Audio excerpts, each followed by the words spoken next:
One of the things you start out with the book on, which I think touches on this, is you also clarify the difference between something that's a problem and something that's not actually a problem, or what you call a human malfunction.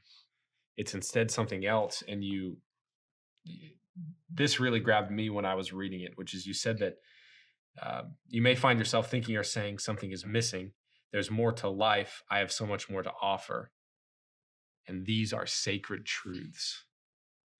And so when you get into the challenges that we face and holy moments as a potential solution to those challenges, I thought it was great that you sort of drew the line between, well, hold on, let's clarify what's a problem and what's not a problem. And you call it these sacred truths that are in people. So why do you call it sacred truths, and why did you think it was so important to start off by drawing that distinction between what is a problem and what isn't, what's a human malfunction and what's a sacred truth?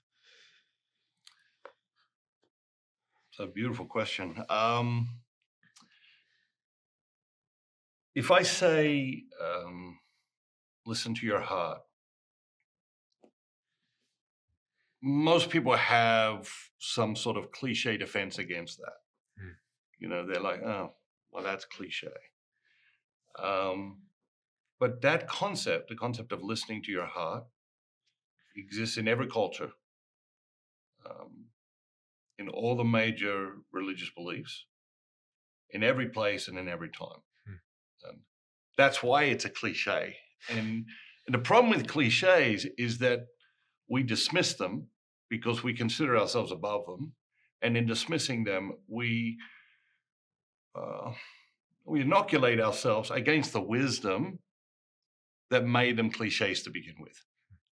And the truth is, maybe the hardest thing in this world is to listen to your heart and to follow your heart.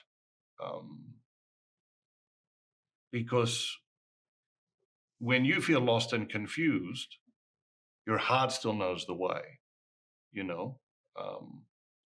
may not know where you're going, but your dreams know where they're going, and they will take you there if you listen to them and if you follow them. But in a world full of experts,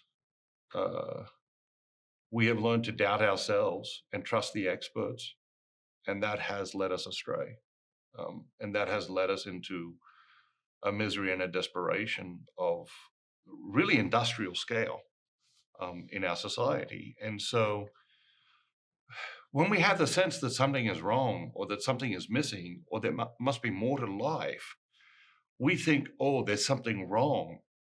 And what I'm trying to say is there's something very, very right. Like, you as a whole human being are functioning at maximum capacity when you're able to recognize that, when you're able to hear that, when you're able to respond to that. And so I do believe there are sacred truths.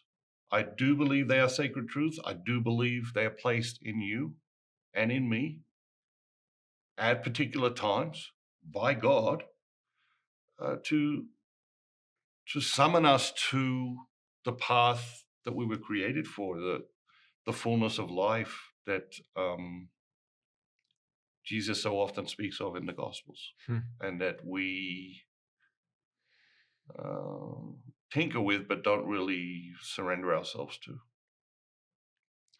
And so by treating them as, if I'm hearing you right, by treating them as malfunctions, we're actually missing our moment and invitation to pursue what we were made to pursue and pursue our dreams. That if we seek relief from the sense that something is missing, we're actually preventing ourselves from going out and experiencing the fullness of what we were made to be and become and do. Is that what I'm hearing you say?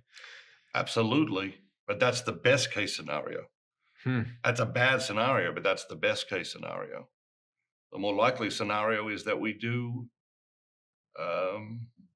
or try to do with ourselves what we tend to do with things that malfunction in our lives and in our society, and that is throw them away and get a new one. And of course, you can't throw yourself away and get a new one.